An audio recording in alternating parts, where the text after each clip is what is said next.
ప్రపంచ దేశాలను యుద్ధ మేఘాలు కమ్మేస్తున్నాయి. జరుగుతున్న పరిణామాలు చూస్తుంటే మూడో ప్రపంచ యుద్ధం తప్పదా, అతి త్వరలోనే ఉందా అనే ప్రశ్న ఖచ్చితంగా వస్తుంది. ప్రతి దేశంతోనూ గిచ్చి మరీ కయ్యం పెట్టుకుంటున్నాడు ట్రంప్. తాజాగా ఇజ్రాయెల్ ప్రధాని నెతన్యాహుకు వార్నింగ్ ఇచ్చారు.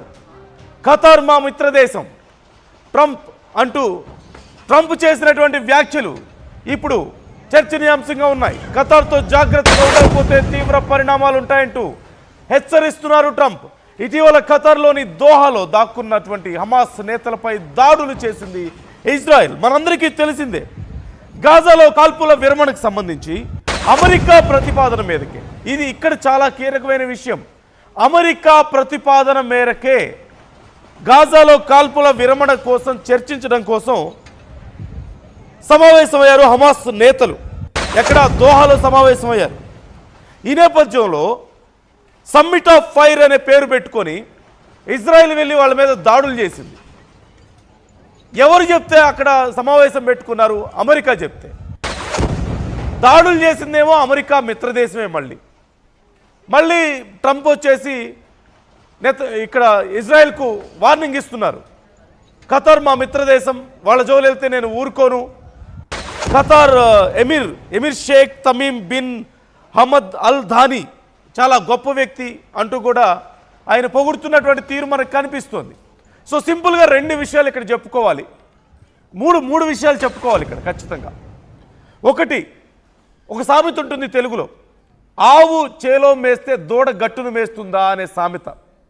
ఎందుకు ఈ సామెత చెప్పుకోవాల్సి వస్తుంది అంటే, ట్రంప్ ఎలాగైతే చేశాడో ట్రంప్ను ఫాలో అవుతున్నటువంటి మిత్రదేశాలు, ట్రంప్ దగ్గర సపోర్ట్ తీసుకుంటున్నటువంటి మిత్రదేశాలు కూడా అలాగే చేస్తున్నాయి. ఎవరైనా శాంతి కాముకులు ఇతర దేశాలను బెదిరిస్తారా? రష్యాకి ఉక్రెయిన్కి నేను శాంతి ఒప్పందం కుదురుస్తానని చెప్పినటువంటి ట్రంప్ రష్యాని లేపేస్తా 50 రోజుల్లో అని చెప్పి మాట్లాడాడు. రష్యాతో వ్యాపారం చేస్తున్నందుకు మిత్రదేశమైన భారతదేశం మీద కక్ష కట్టాడు. అనరాని మాటలు అన్నాడు భారతదేశాన్ని. మన ఇంటర్నల్ మ్యాటర్స్ మాట్లాడాడు. మన మీద టారిఫ్లు వేశాడు. మనకు ఉద్యోగాలు ఇవ్వద్దన్నాడు. మన దగ్గర కంపెనీలు పెట్టొద్దన్నాడు. ఎందుకు? కేవలం రష్యా దగ్గర వ్యాపారం చేస్తున్నందుకు. రష్యా మీద కోపం ఎందుకు? తన మాటలు వినట్లేదు. యుద్ధం ఆపేయాలి. యుద్ధం ఆపేయాలంటే ఏం చేయాలి? చర్చలు జరపాలి. చివరికి చేసింది ఏంటి? చర్చలు జరపడమే కదా. మరి ముందు ఎందుకు బెదిరించాలి రష్యాని?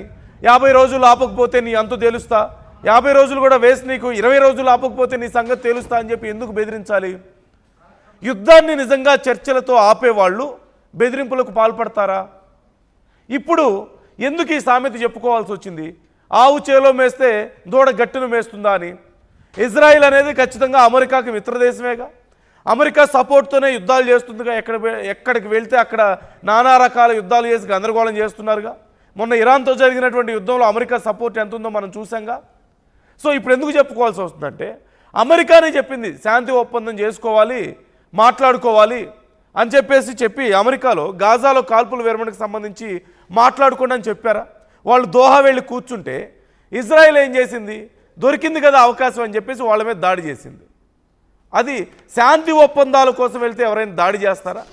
శాంతి ఒప్పందాల కోసం కూర్చొని మాట్లాడుకుంటుంటే అది కూడా అమెరికా మిత్రదేశం మీద వెళ్ళి దాడి చేయటం, అమెరికాకి కనీసం చెప్పకుండా, ఏ సమాచారం ఇవ్వకుండా. ఈ బుద్ధి ఎవరిది? ఎవరి దగ్గర నుంచి నేర్చుకున్నారు? ఇదంటే అమెరికా దగ్గర నుంచే నేర్చుకున్నారు. సొంత వాళ్ళని థ్రెటన్ చేయడం, లేదంటేనేమో మేము శాంతి కాముకులు అంటూనే బెదిరింపులు చేయడం, లేదంటే దాడులు చేయడం. ఇవన్నీ ఎవరు చేస్తున్నారో మనకు తెలియదా? ఓ పక్క ఉక్రెయిన్కేమో ఆయుధాలు సప్లై చేస్తున్నారు, ఇజ్రాయెల్కి మద్దతు ఇస్తున్నారు, ఇరాన్ మీద దాడి చేస్తున్నారు. ఇరాన్ మీద అమెరికా అసలు ఎందుకు దాడి చేయాలి? రష్యాని ఎందుకు బెదిరించాలి? ఆ భారతదేశం విషయంలో ఎందుకు కయ్యం పెట్టుకోవాలి? ఇవన్నీ ఏంటి? శాంతి కాముకులు చేసే పనులేనా? మరి మీ దగ్గర నుంచి మీ ఫ్రెండ్స్, మిమ్మల్ని ఫాలో అయ్యే వాళ్ళు ఏమి నేర్చుకుంటారు? ఇప్పుడు ఇజ్రాయెల్ చేసిన పని అదే కదా. శాంతి చేసుకుందాంరా బాబు అని వాళ్ళు చర్చలు చేసుకుంటుంటే, అది కూడా అమెరికా పిలిస్తే అమెరికాకి చెప్పకుండా అమెరికా మిత్రదేశం మీద ఇజ్రాయెల్ వెళ్ళి దాడి చేసింది. ఇప్పుడు మళ్ళీ ట్రంప్ ఏం చేస్తున్నాడు? ఇన్ని రోజులు వెనకేసుకొచ్చినటువంటి ఇజ్రాయెల్కి ఇన్ని రోజులు ఆయుధాలు ఇచ్చి మరీ యుద్ధం చేయించినటువంటి ఇజ్రాయెల్కి మళ్ళీ ట్రంపే వార్నింగ్ ఇచ్చినటువంటి పరిస్థితి కనిపిస్తుంది. ఏంటి ఈ గందరగోళం?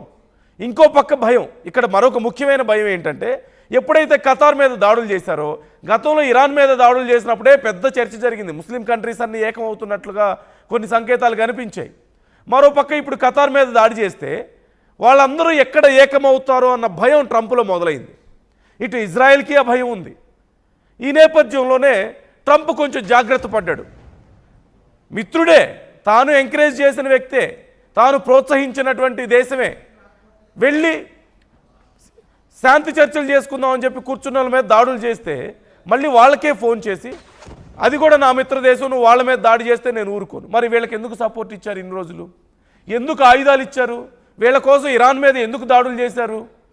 ఎవరు మిత్రదేశం ఇక్కడ? ఎవరు మిత్రదేశం, ఎవరు శత్రు దేశం? కనీసం ట్రంప్కైనా తెలుసా?